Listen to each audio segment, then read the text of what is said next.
هەژ دیاریزانی هەڵبژاردنەی عێراق لە ساڵی 2023دا نرخەکانیان لە بازاری گواستنەوەدا زیادی کردووە.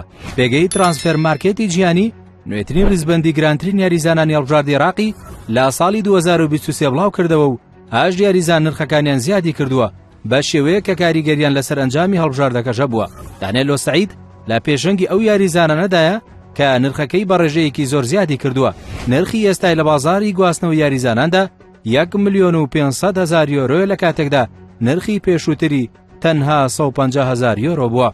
دانیێلۆ لایەنەی ساندی ڤیجۆردی نەرویجی یاری دەکا و لە 61 یاری بۆ ئەو یانەی 11 گۆڵ و 1 ئەسیستی هەبووە و لە ماوەی ڕابردووشدا بانگێشتی هەڵبژاردەی عێراق کراوە.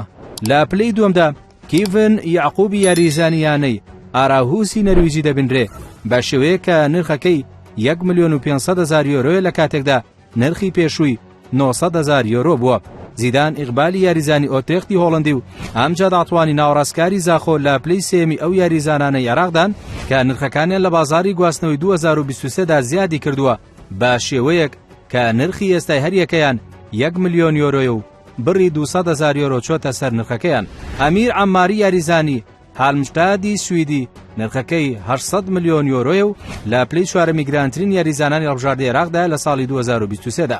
ئیبراهیم بایش و حسێن عەلی و زەرقام ئیسماعیل نرخی ئێستایان لە بازاری گواستنەوە یاریزاناندا 600,000 یۆرۆیە و لە پلەی پێنجەمی ڕیزبەندەکەدا بە شێوەیەک کە بڕی 50 بۆ 150,000 یۆرۆ چۆتە سەر نرخەکانیان لە ساڵی 2023دا.